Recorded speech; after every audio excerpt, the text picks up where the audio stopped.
Have you ever heard of the most successful pirate of the golden age of piracy? Today we're diving into the life of Bartholomew Roberts, also known as Black Bart.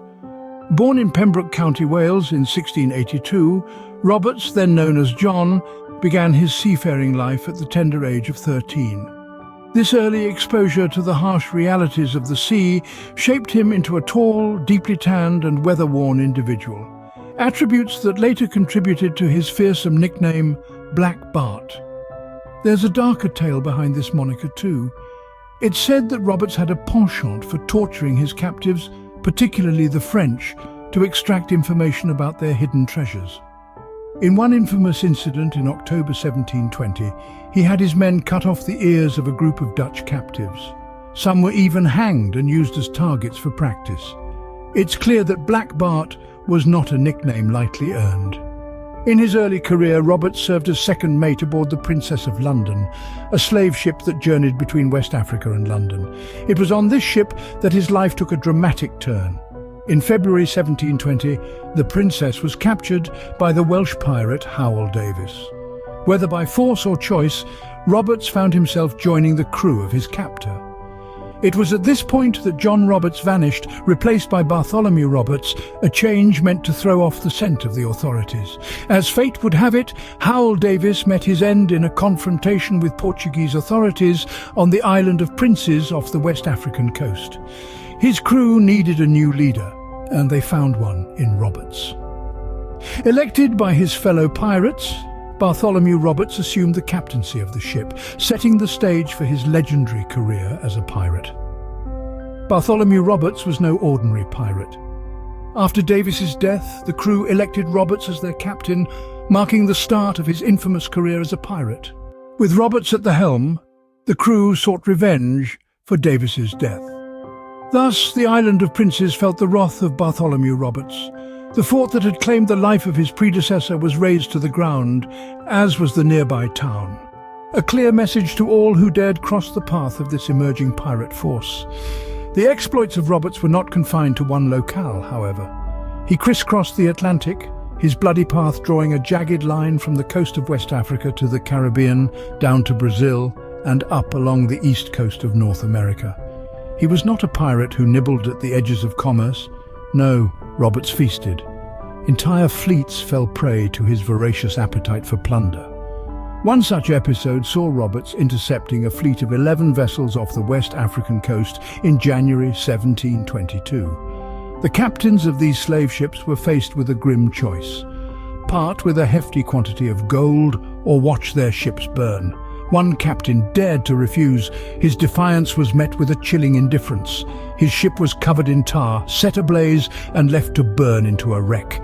80 souls still in the ship's hold were disregarded by the pirate captain, their cries for mercy swallowed by the roar of the flames. Roberts was not simply a brute force, however. He was a cunning strategist, using local intelligence to gain information about particular fleets. He would fly a nation's flag to approach his targets, lulling them into a false sense of security before launching his attack. Yet beneath the mask of the calculating pirate captain, there was a man driven by more than just the lust for gold. When the Leeward Islands dared to hang his pirate brethren in 1720, Roberts retaliated. He set fire to a whole host of ships in the harbour, turning the sea into a fiery testament to his wrath.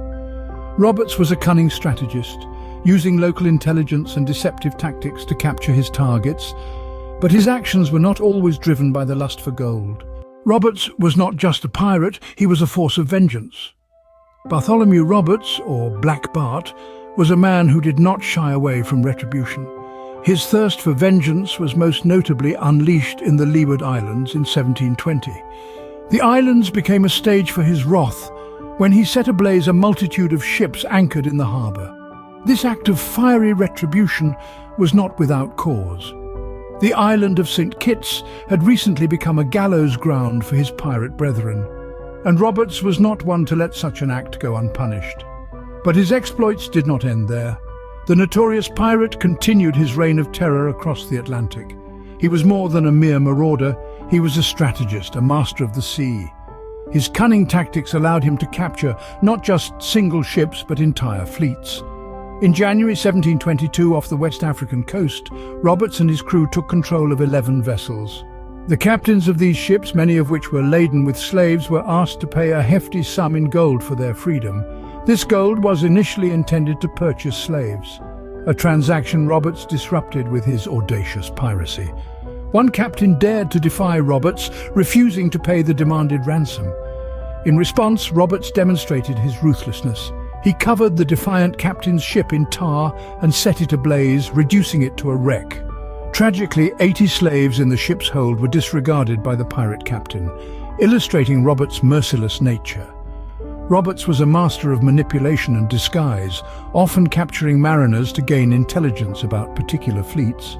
He would fly a nation's flag to stealthily approach his targets, a ruse that allowed him to continue his pillage and plunder unhindered. Roberts' reign of terror on the seas was unmatched during the golden age of piracy. But like all pirates, his end was as dramatic as his life. Despite his cunning and power, Black Bart Roberts couldn't evade the hangman's noose forever. Bartholomew Black Bart Roberts, the Welsh pirate, was a force to be reckoned with on the high seas. His reign of terror spanned across both sides of the Atlantic, leaving a trail of over 400 plundered ships in his wake. Yet his infamous career came to a sudden halt in the year 1722.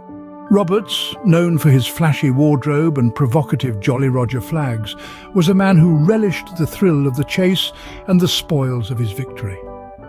His ship, the Royal Fortune, was a formidable presence, boasting at least 40 cannons and striking terror into the hearts of those who dared cross its path.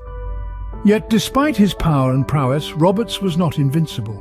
In 1722, his luck ran out. The English authorities, who had been hot on his trail, finally caught up with him. But Roberts was not a man to go down without a fight. Resisting capture, he was shot in the throat, a fatal blow that marked the end of his 3-year career as a pirate. In the span of those 3 years, Roberts had made a name for himself as one of the most successful villains of the golden age of piracy. His audacious attacks, relentless pursuit of treasure, and ruthless treatment of his captives earned him a place in the annals of history as a pirate whose name still evokes a sense of dread and awe. Yet his life was not just about plunder and pillage. Roberts was also known for being a stickler for discipline, ensuring that his crew adhered to a strict code of conduct. His leadership skills were unparalleled, commanding respect and fear in equal measure from his crew and his enemies alike.